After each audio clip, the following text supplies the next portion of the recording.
오늘은 영의 새로운 것으로 섬겨라, 영의 새로운 것으로 섬겨라 라는 제목으로 하나님의 말씀 함께 나눕니다. 본문 하반절은 이렇게 말씀합니다. 7장 6절 하반절, 이러므로 우리가 영의 새로운 것으로 섬길 것이요 율법의 조문에 묵은 것으로 아니할지니라. 이 본문에서 영의 새로운 것이 등장하죠. 여러분, 영의 새로운 것이란 무엇일까요? 영의 새로운 것이란 바로 성령의 새로운 것을 따라, 성령의 새로운 것을 따라 라는 그런 뜻입니다. 이것은 성령 안에서 성령과 함께 나의 인생을 경영하며 인생을 살아가라 라는 말씀이죠. 이것을 조금 더 사도 바울이 말씀하신 정확한 요점에 가깝게 서술한다면 이렇습니다. 성령의 통치 영역 안에서, 성령의 체제 안에서 인생을 계획하고 인생을 살아라, 그런 뜻이죠. 쉽게 말해서 성령 안에서 살고 성령 안에서 행하라, 그런 말입니다. 따라서 여기에 모인 우리 모두는 성령 안에서 살지 못하고 성령 안에서 행하지 못했던 2018년도를 결산하여 회개하고 성령 안에서 살고 성령 안에서 행하는 2019년도를 새롭게 맞이할 수 있기를 예수님의 이름으로 축복합니다. 먼저 사도 바울은 이 본문을 통하여 성령 하나님을 소개하고 있어요. 여러분, 성령 하나님이 누구십니까? 그분은 삼위일체 하나님의 제3위격이시며 하나님의 영이시며 동시에 그리스도의 영이십니다. 다윗은 시편에서 성령 하나님에 관하여 이렇게 표현했어요. 시편 51편 11절, 나의 주 앞에서 쫓아내지 마시며 주의 성령을 내게서 거두지 마소서. 다윗은 그의 기도에서 성령 하나님을 주의 영, 다시 말해서 하나님의 성령이라고 분명히 고백합니다. 다윗이 고백했던 하나님의 성령은 성부, 성자 하나님과 함께 이 세상 창조에 있어 창조주로서 함께 사역하셨어요. 창세기 1장 1절 2절, 태초에 하나님이 전지를 창조하시니라. 땅이 혼돈하고 공허하며 흑암이 깊음 위에 있고 하나님의 영은 수면 위에 운행하시니라. 또한 예수님도 성령 하나님에 관하여 말씀하셨죠. 요한복음 15장 26절, 내가 아버지께로부터 너희에게 보낼 보혜사 곧 아버지께로부터 나오시는 진리의 성령이 오실 때에 그가 나를 증언하실 것이요. 이 구절에서 예수님은 성령 하나님을 한 인격으로 존재하시는 한 실체로 소개합니다.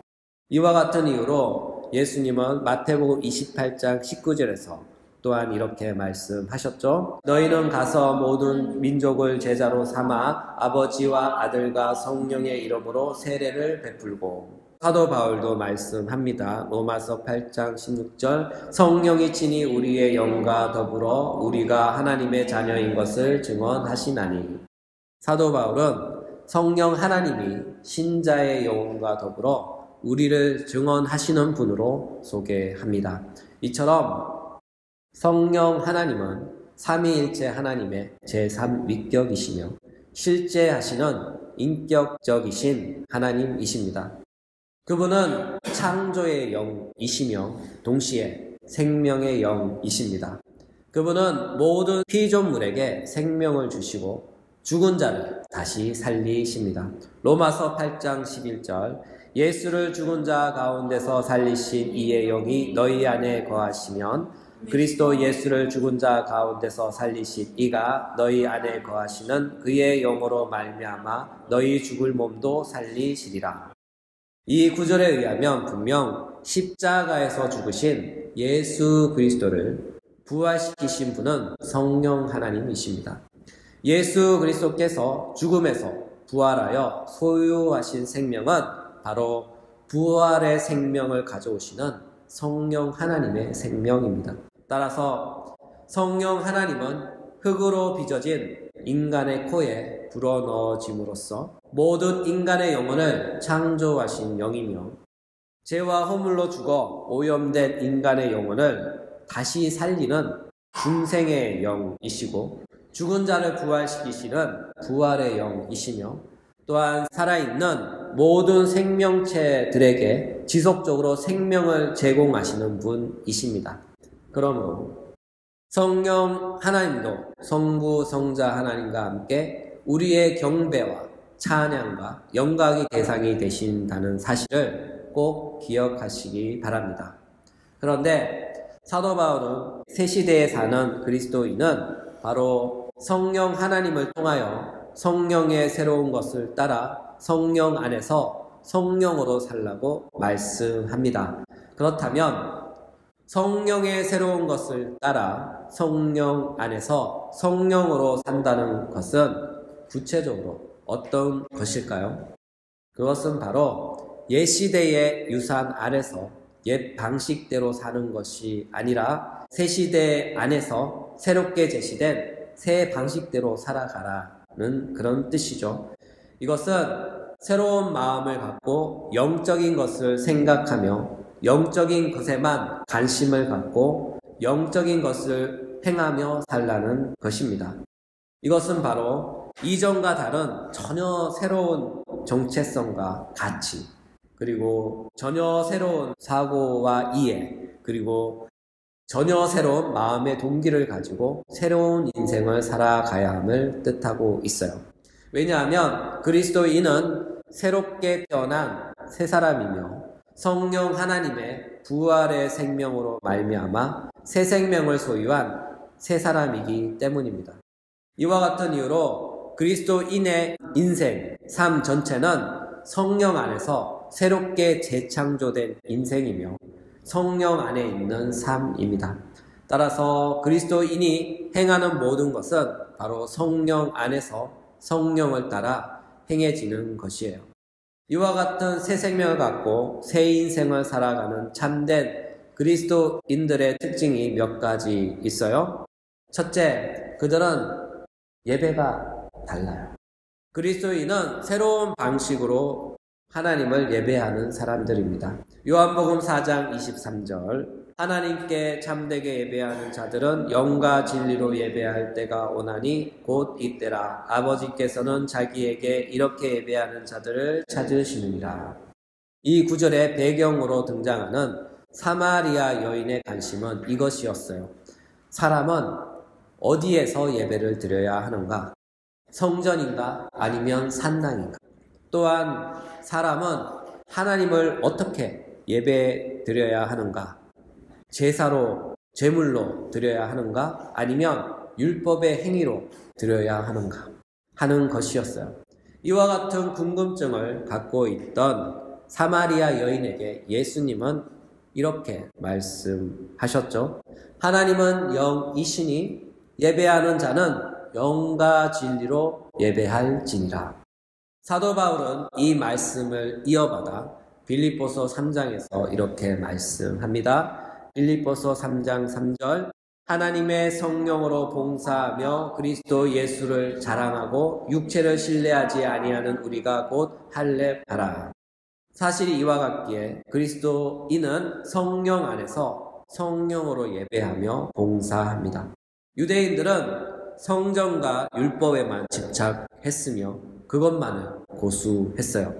그러나 새 시대에는 다릅니다. 새 시대에는 특정 건물에 집착하지 않아요. 특정 건물이 없어도 하나님의 성령 안에서 하나님을 영과 진리로 예배한다면 그 예배는 하나님이 기뻐하시는 참된 예배입니다. 따라서 그리스도인들은 하나님을 예배함에 있어서 특정 건물에 집착하면 안 됩니다. 왜냐하면 특정 건물이 예배의 필요 충분 조건이 아니기 때문이죠. 이와 같은 사실을 확인해 볼 때 지금 우리가 광야와 같은 곳에서 열악한 환경 아래 하나님을 예배 드린다고 해서 부끄러워하거나 자괴감을 갖지 맙시다. 내일의 환경이 오늘과 별반 다르지 않다 하더라도 결코 낙심하거나 실망하지 맙시다. 왜냐하면 우리들의 예배는 하나님의 성령 안에서 영과 진리로 드리는 참된 예배이기 때문이죠. 하나님이 기뻐 보시고 함께 하시는 참된 예배입니다. 우리는 성령 안에서 하나님을 참되게 예배하는 참된 예배자인 줄 믿으시길 바랍니다. 둘째, 기도가 달라요. 유다서 20절. 사랑하는 자들아, 너희는 너희의 지극히 거룩한 믿음 위에 자신을 세우고 성령으로 기도하며. 고린도전서 14장 15절. 그러면 어떻게 할까? 내가 영으로 기도하고 또 마음으로 기도하며 내가 영으로 찬양하고 또 마음으로 찬송하리라. 이 말씀은 그리스도인은 성령으로 기도해야 한다고 말씀합니다. 이것은 순전히 영적인 기도가 있다는 그런 뜻입니다. 셋째, 인생을 사랑하는 마음의 동기가 다릅니다. 그리스도인은 성령 안에서 이전에 없던 전혀 새로운 마음의 동기를 가진 사람들입니다. 그것은 바로 하나님을 기쁘게 해드리고 싶은 마음, 하나님 뜻대로 살고 싶은 마음, 우리를 구원하신 그분께 무한 감사 드리고 싶은 마음입니다. 이 모든 것이 바로 하나님에 대한 사랑의 표현으로 나타나는 것이죠. 또한 이것은 하나님을 향한 감사와 찬양으로 나타납니다. 이에 따라 우리가 하나님을 예배하는 것은 하나님이 베푸신 구원의 은혜에 감사하기 때문이지 내가 복받고 형통하기 위해서 또는 가정의 평화를 위해서 아니면 하나님께 책망 듣지 않기 위해서 드리는 것이 아니에요. 또한 우리가 인생을 살아가는 유일한 이유는 우리를 구원하신 그분을 기쁘시게 하기 위해서입니다. 이것을 다른 표현으로 하나님의 영광을 위하여, 하나님의 영광을 위하여입니다. 내가 사는 것은 내 꿈과 내 행복을 위해서 사는 것이 아니에요. 오직 우리를 구원하신 하나님의 영광을 위해서 사는 것이며 내 인생의 최고의 꿈은 바로 하나님의 영광이 되어야 합니다. 아울러 내 인생의 최고의 기쁨은 하나님을 영원토록 즐거워하는 것이죠. 이것은 하나님을 기쁘시게 해드리는 것이며 이것이 하나님의 영광을 위해 살아가는 것입니다. 사도 바울은 이 점을 이렇게 표현합니다. 고린도후서 5장 14절 15절. 그리스도의 사랑이 우리를 강권하시는도다. 우리가 생각하건대 한 사람이 모든 사람을 대신하여 죽었은즉 모든 사람이 죽은 것이라. 그가 모든 사람을 대신하여 죽으심은 살아있는 자들을 하여금 다시는 그들 자신을 위하여 살지 않고 오직 그들을 대신하여 죽었다가 다시 살아나신 이를 위하여 살게 하려 함이라. 이 구절에서 나타나듯이 우리를 강권하시는 하나님의 사랑은 내 영혼과 내 삶과 나의 모든 것을 요구합니다. 사실이 이와 같기에 우리가 하나님의 영광을 위하여 살고 그분을 기쁘시게 하는 유일한 한 가지 방법은 바로 우리의 마음을 하나님께 드리는 것이에요. 왜냐하면 하나님은 마음을 보시기 때문이죠. 예수님은 말씀하셨죠. 마가복음 12장 30절. 내 마음을 다하고 목숨을 다하고 뜻을 다하고 힘을 다하여 주 너의 하나님을 사랑하라 하신 것이요 둘째는 이것이니 내 이웃을 내 자신과 같이 사랑하라 하신 것이라. 이보다 더 큰 계명이 없느니라. 예수님의 이 말씀은 율법의 근본적인 본래의 핵심을 요약하신 말씀인데 율법, 다시 말해서 모세의 율법의 핵심이 무엇인가 하면요, 그것은 바로 사랑입니다. 예수님께서 율법을 갖고 영생을 얻기 위하여 목숨을 다하고 힘쓰고 있던 유대인들에게 율법의 참 정신을 밝혀 보여주신 것이에요. 이와 같은 까닭에 율법은 구약에서 하나님께서 우리에게 진실로 요구하는 것이 무엇인지, 진실로 이웃을 사랑하는 것이 무엇인지, 제사법과 더불어 그림자로 상징으로 보여주셨어요. 그러나 율법의 조문에 묶인 유대인들은 율법의 참 정신을 발견하지 못하고 모세의 돌판에 새겨진 기록된 규정 안에서 그 규정을 지켜서 자신의 의를 획득하고자 했던 것입니다. 사도 바울은 율법의 참된 정신이 배제된 그 어떤 행위도 무의미하며 무가치하며 심지어 배설물 같다고까지 표현했던 것이에요. 이와 같은 율법이 참 가치를 소유하려면 모든 것이 성령 안에서 성령을 통하여 획득될 때 비로소 참 의미와 가치를 지닌다고 말씀합니다.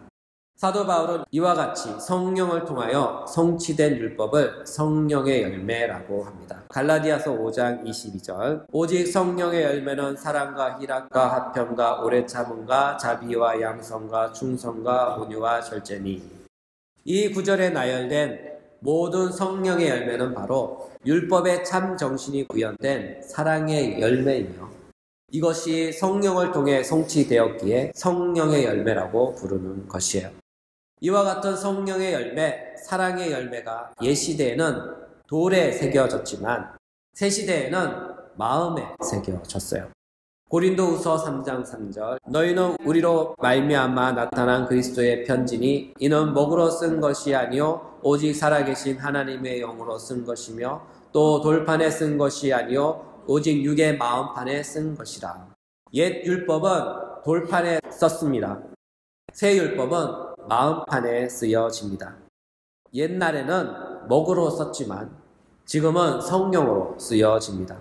전에는 눈으로 볼 수 있게 쓰여졌다면 이제는 눈으로 볼 수 없는 마음에 쓰여졌습니다. 사람의 마음은 인간 인격의 가장 중심이며 인간 존재의 가장 깊은 곳이죠. 율법의 참 정신인 새 율법은 이미 그리스도인의 마음에 성령을 통하여 새겨져 있으며 그리스도인의 한 삶의 원리로서 작동하며 역사합니다.